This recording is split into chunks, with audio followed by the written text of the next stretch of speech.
Hello, this is Jim Rickards. I'd like to present to you the results of my summer research project for the OHSU-PSU Healthcare MBA program. My project is entitled Engaging Patients in Healthcare Transformation, the Role of Web-Based Consumer Feedback. This was a project which was suggested to me by my MBA advisor, Dr. Loretta Young, who serves as the Chief Medical Officer for Health Republic, one of the health insurance co-ops in Oregon.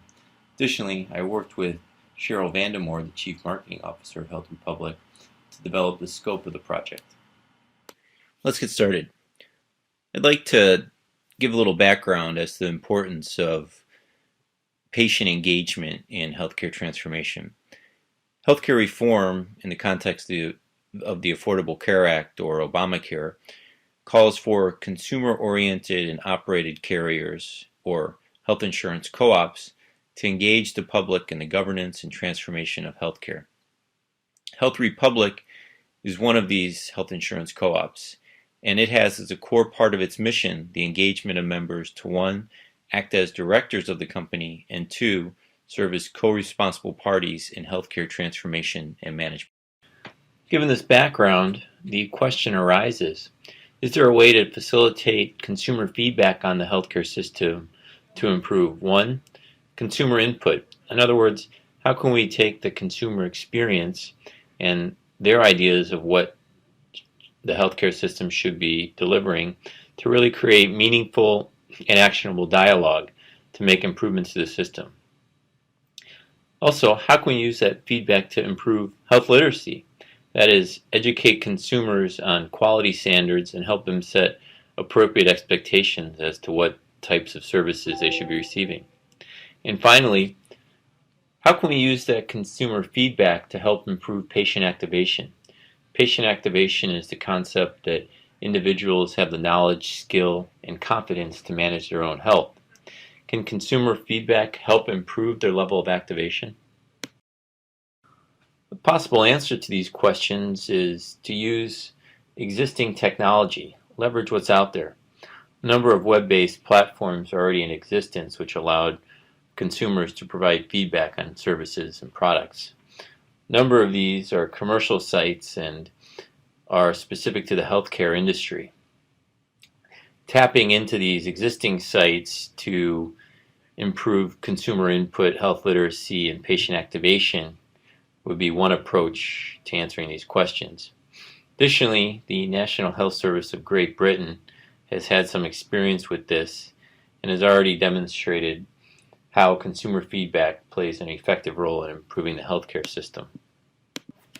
So given that background, the questions, and the possible answers, the goals of my project are to 1. Describe the elements of consumer feedback as it relates to healthcare, evaluate several major commercial feedback platforms which are available to consumers, and do this evaluation using a series of questions which was developed by Cheryl Vandemore, the Chief Marketing Officer of Health Republic, and then provide a final assessment as to what I believe are the role of these different consumer feedback platforms in healthcare transformation. Below is a list of the web-based consumer feedback platforms I evaluated for this project. They include HealthGrades, RateMDs, Opinion Meter, HealthSpark, Vitals, and Angie's List. These are all the US-based consumer review platforms. Patient Opinion is a platform used in Great Britain, widely by the National Health Services. It's interesting from the standpoint that it performs much more qualitative analysis as opposed to the quantitative analysis performed by the US-based system. A little bit about the background of collecting consumer feedback before we get into evaluating the platforms. One way to look at collecting feedback is the type of information that's gathered. Is it quantitative or qualitative?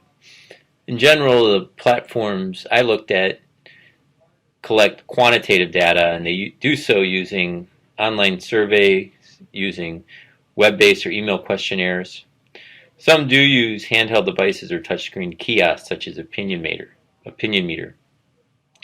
In general, qualitative methods are not employed by the platforms I evaluated, with one exception, and that's patient opinions used by the NHS of Great Britain. They do use web-based feedback as well as virtual comment cards and suggestion boxes to gather the input of their patients. What are the characteristics of a consumer feedback platform that make the data gathered credible and meaningful? Well, one, the platform should ensure that the patient providing the review is actually seen by the provider. And this gets into whether or not the platform is closed versus open. Closed platforms typically require some type of invitation to complete a survey on a provider. Open platforms are just that. They're open to any patients to review, any providers, without actual proof of being seen by the provider. The response rate should be representative for this provider being reviewed. If a provider has a panel of, say, 4,500 patients in his primary care practice but only has 5 reviews, then the response rate is not very representative. The sample should be representative of the patient's pool which is being surveyed. So for instance, if an obstetrician gynecologist has a sample consisting of 5 males, then that's probably not very representative of his practice, which is typically geared towards taking care of women and pregnant females. Additionally, sufficient detail should be provided in the questions so that actual change can be taken place, or efforts can be undertaken by the providers or perhaps the insurance plan to facilitate change. If questions are very vague or open-ended and providers or healthcare systems don't know what to do with the information to actually make change, then there's not much value to the feedback. A little bit more on the challenges to the credibility of consumer feedback. I already touched on one of these. Responders are not representative of the provider they're reviewing. Another general challenge is an unclear meaning of scores. A specific issue this creates is an example whereby high scores may be given to a provider who has low wait times. However, there may be low wait times because the provider simply rushes from room to room and doesn't provide patients with good quality of care. So in that case, it's really unclear if a low wait time is a good or a bad thing. Another general challenge to credibility is the limitation of numerical data. Numerical data oftentimes is insufficient or even misleading if the context of responses is unclear. For instance, say somebody says they have extremely long wait times to see a provider. However, you might not know the context in which that question was asked. Was that the actual time in the provider's waiting room? Was that the time in the exam room after they had been seen by the front office staff? Or was that the wait time simply just to get an appointment? So unless the context of that wait time is made very clear, then it's difficult to actually make any sense and then take any meaningful action based on that feedback. Now that we've gone over some of the background of what makes consumer feedback reviews credible and meaningful, let's start to talk about the specific platforms I'm reviewing for this project. First of all, how do these outlets engage patients? Several different ways are used to engage patients. HealthSpark uses claims data to proactively reach out to patients. It sends them links to surveys which then patients can complete online. This ensures that the patients have actually been seen by the providers. Opinion Meter uses a similar method of ensuring patients have seen by providers. However, it uses the office visit encounter to identify the patient. Typically, after a patient's seen a provider, they're presented with a mobile device or perhaps can go to a kiosk and complete a survey online about their experience. RateMDs does not actively search out patients to complete reviews. However, it allows patients to actively search out providers on its website by logging into the site and filling out reviews on providers they wish to.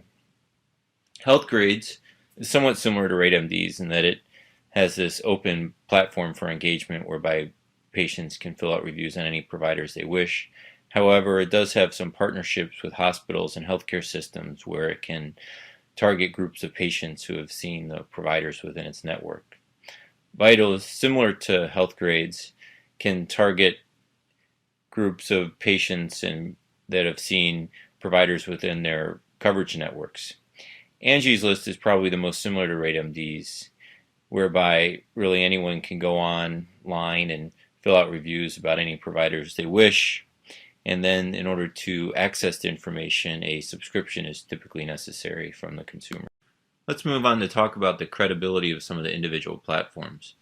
HealthSpark is very credible from the standpoint that it's a closed platform and claims data is needed to actually allow a patient to enter a review on a provider. So people reading the reviews can be assured that the providers have been reviewed by patients that have actually seen those providers. I wasn't able to get any information as to the response rate or to the types of patient pools that are available on HealthSpark, however. Opinion Meter is also a closed platform because it uses the patient visit encounter as a way to link patients to the survey. So from that standpoint, it has a large amount of credibility. Additionally, Opinion Meter allows its questions to be customized by the healthcare system or provider. So the individuals who make the questions can ensure the data they're getting is meaningful and representative of their practice and not just some ambiguous question that's difficult to produce meaningful results on. RateMDs is an open platform, so right away I question the credibility. You can't be sure if the people entering the reviews have actually seen the provider, are the ones who have actually seen the provider, or maybe it's the provider themselves entering reviews, or maybe it's the provider's competitors entering reviews. So that seems to be a big red flag with RateMDs. I think one nice thing about RateMDs, though, is that the site does allow for some pretty robust commenting to be made. So if you can feel confident that a review you're reading is actually from a real patient, the comments might have some value. The downside, though, a lot of their questions are pretty general and it's hard to actually extract contextual context or meaningful contextual data from some of the questions. HealthGrades is nice. It does break up reviews by condition, procedure, and specialty, and it does have the ability to be somewhat closed. However, by and large, it is open. Vitals is another open platform. It does have some limited capability to be closed, so that is somewhat of a red flag. And it does have some limitations as to the contextual importance of the numerical data it's gathering. For instance, one of its questions is simply the average wait time needed to see a doctor. It doesn't really specify, is this the wait time in the exam room, in the waiting room out front, or to get an appointment. Angie's List is probably similar to Vitals as well as RateMDs in the sense that it is an open platform and its questions are somewhat limited in their ability to provide contextual references.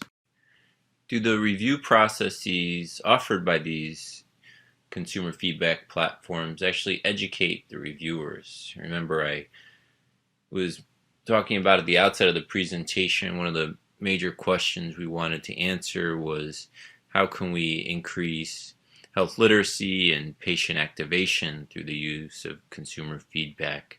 So do these sites seem to do that? I would say in general there's somewhat of a limited educational component to completing the reviews. Some sites do ask consumers about experiences they've had with providers in ways perhaps they've not thought of in the past. For instance, HealthGrade asks what's the level of trust an individual places in their provider's decisions. I think questions like this may serve to activate the patient, cause them to step back and really think about the experience so that the next time they go see their provider, they're perhaps a little bit more on guard and questioning as to what's going on, and really start to want to play a more active role in their healthcare management. However, this is somewhat of a subjective analysis on my part, and I wasn't able to find any research to support this. How do these platforms work? Well, from the consumer standpoint, essentially one needs to develop a login, identity, and profile. And then, as I mentioned before, with open review sites such as Angie's List or Healthgrades, consumers are able to go on and find the doctor that they've had an experience with and complete a brief survey on them. For the closed platforms such as HealthSpark or Opinion Meter, typically a link to a secure login site is made available to the patients.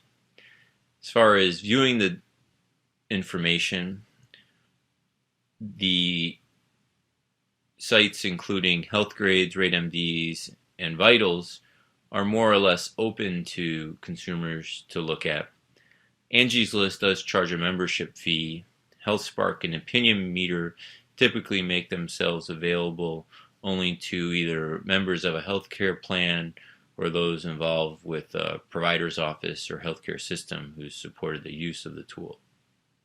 From the provider standpoint, providers also need to establish a login and profile to then go on and view the feedback and results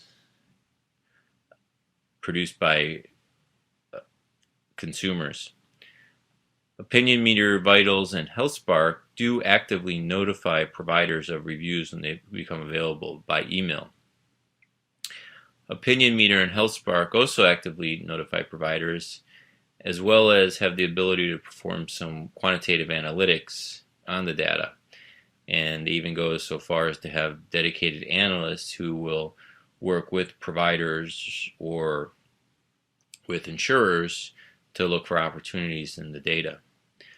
From what I could tell, there was not really much in the way of qualitative analytic capabilities from any of these sites to comb through the various free language comments made by users to look for opportunities.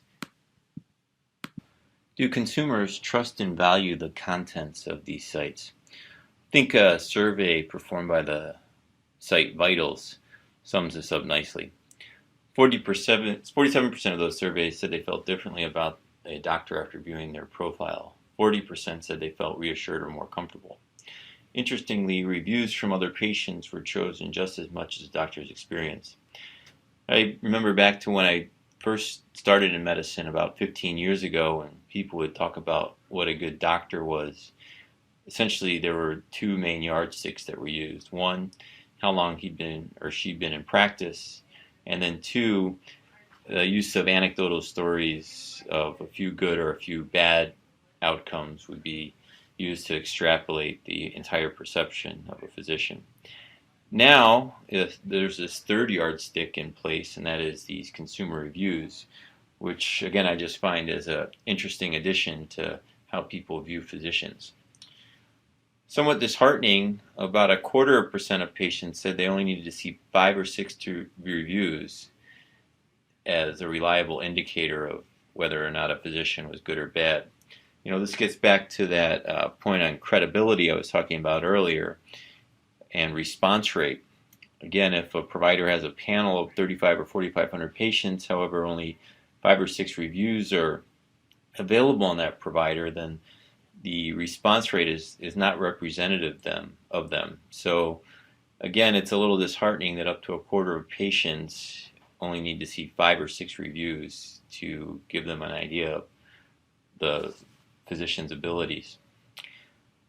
Men and women age 54 and younger needed to see less reviews to consider them reliable than women age 55 and plus. So I think what this speaks to is that women ages 55 and over are a little bit more cognizant of the need to have an adequate response rate, and I think that they're ideas of credibility are perhaps better than those of men and women ages 54 and younger. What is the business models of these consumer feedback platforms? I approach this from how they generate revenue. There's essentially four main ways in which these sites generate revenue. One is through the use of advertisements. They typically will use a service such as AdSense to place ads directly on their websites. Another way is to sell memberships to consumers. This is typically to other consumers or individuals who want to access the reviews on the sites. Thirdly, providers or insurers may buy memberships. So these are large organizations then that will either use the data themselves or make it available to members of their organizations. And finally, some sites sell their actual logo or their branding to healthcare systems or insurers. So say for instance a primary care provider's office has received great reviews on Angie's List. They might brand their own website with the Angie's List logo, which then would allow individuals to click on the logo to go to the great reviews about their clinic. So in order for the clinic to place that logo on their website, they need to pay a fee to Angie's List. Well, what is the business model then of these individual platforms? HealthSpark typically contracts with either health insurers or providers for its health transparency tool. So this is essentially a toolkit which has several components to it. One is the consumer feedback platform, and another is its price transparency tool, which will allow patients to go online and calculate estimated costs for services before they see them. So the idea here is patients can really get a real sense of the value of care they're going to receive through a combination of the cost transparency tool and the consumer feedback tool before even seeing a provider. Opinion Meter sells its interactive customer feedback tools typically directly to providers. So this is its online survey platform, which allows providers to develop very detailed point of care surveys that it can use to assess patients, and then can also work with Opinion Meter on the quantitative analytics side to look for opportunities in that data. RateMD, they simply place ads on their websites using AdSense.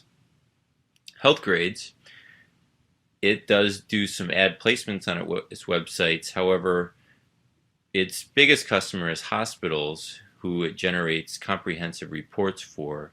It'll generate reviews of all the providers at a hospital and show them opportunities for improvement.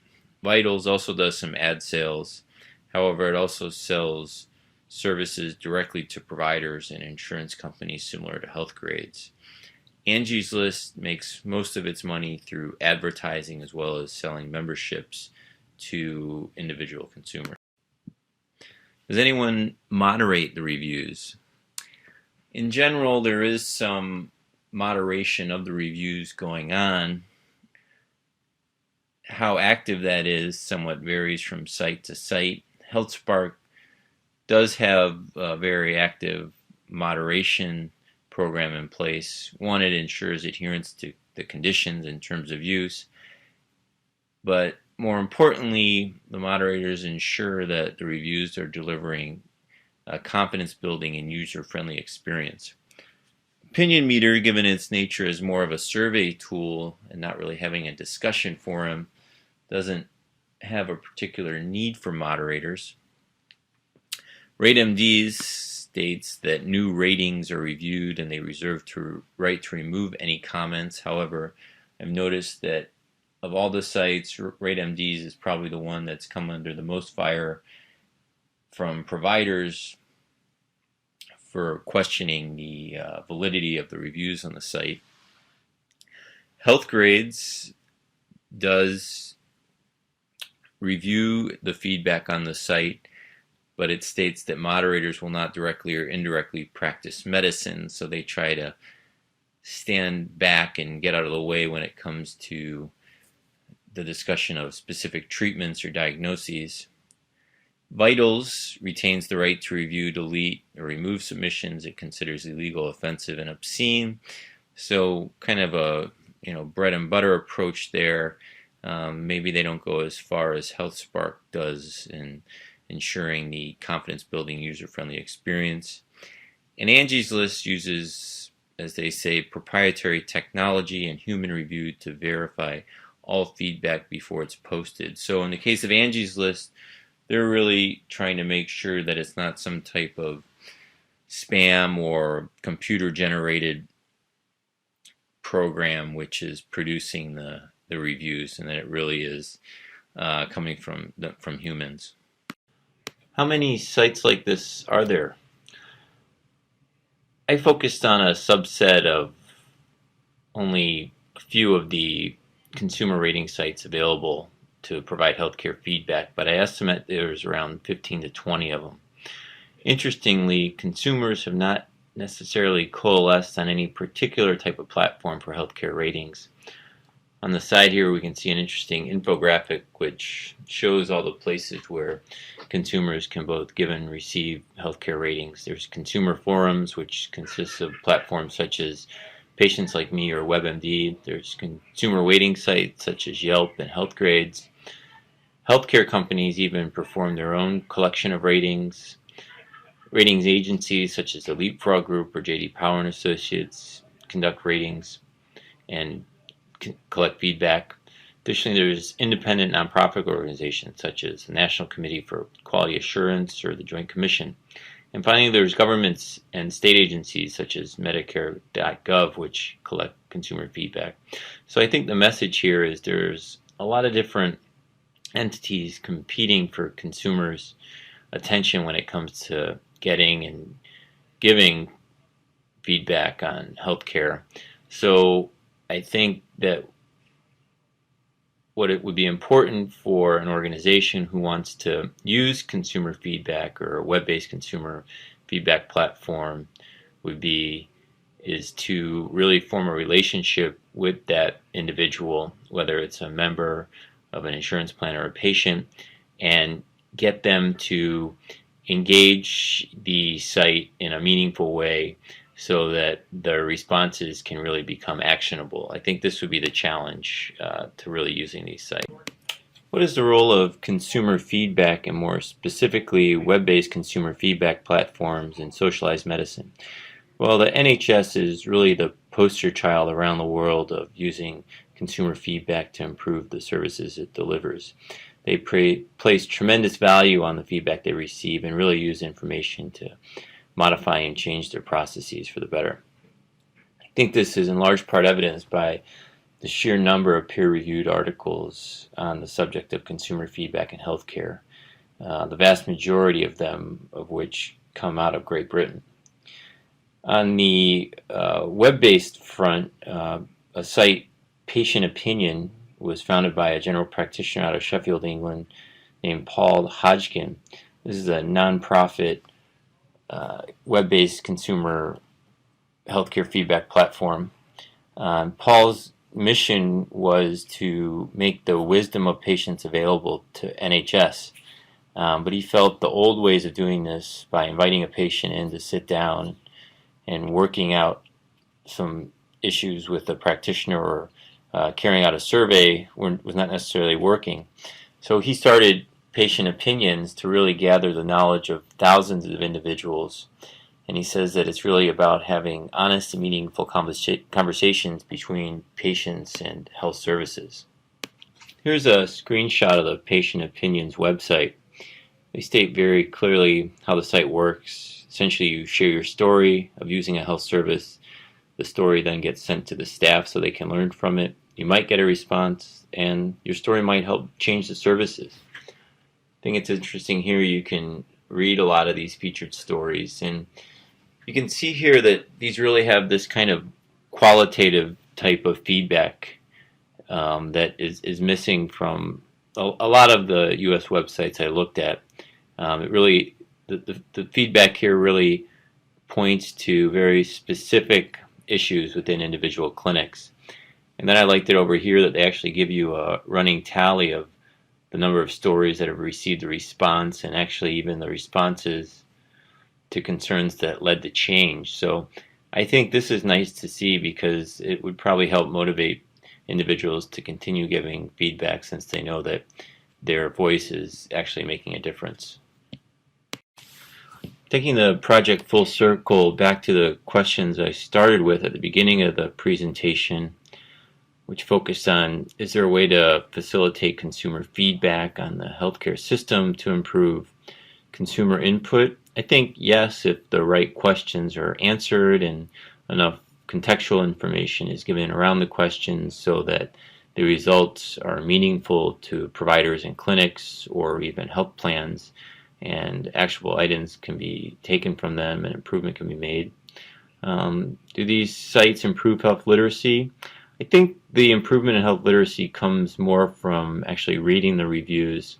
I think completing the reviews actually helps more to activate patients. That's the benefit of that. It really draws them in and makes them think about their healthcare, I think, in a deeper sense. And I think this is probably more so with a closed platform where either a health insurer or a clinic is proactively reaching out to the member and asking them to complete a survey and really asking them to think about their own health.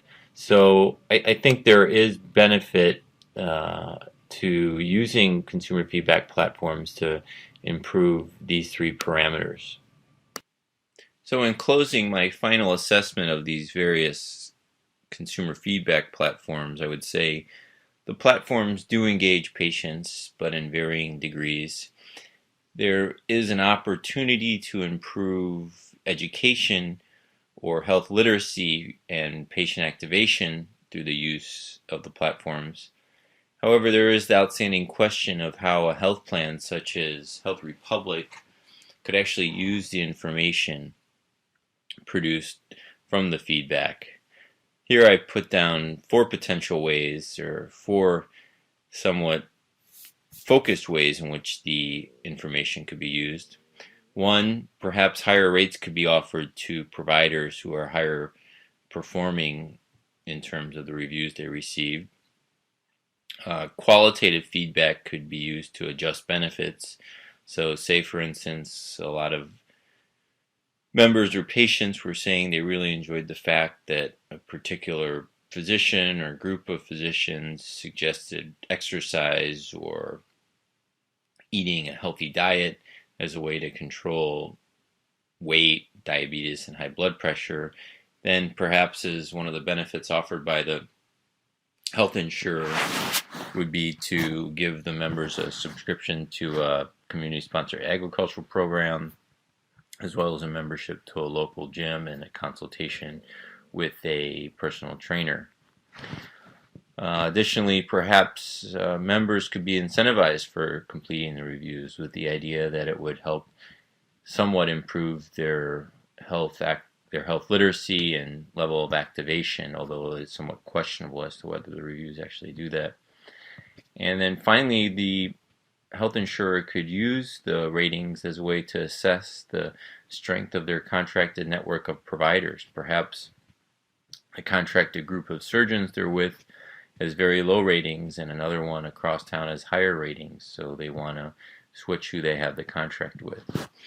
So I think there's a lot of opportunity in this field. It is still new and developing, and I think it is transforming just as all of healthcare is, and it's just a matter of trying to find the most value in it without spending a lot of money on research and development, and doing all this with the balance of trying to keep not only patients happy but also the providers happy as well. So I thank you for your time, and I look forward to getting together in person perhaps to talk about this more and answer some questions. Thanks.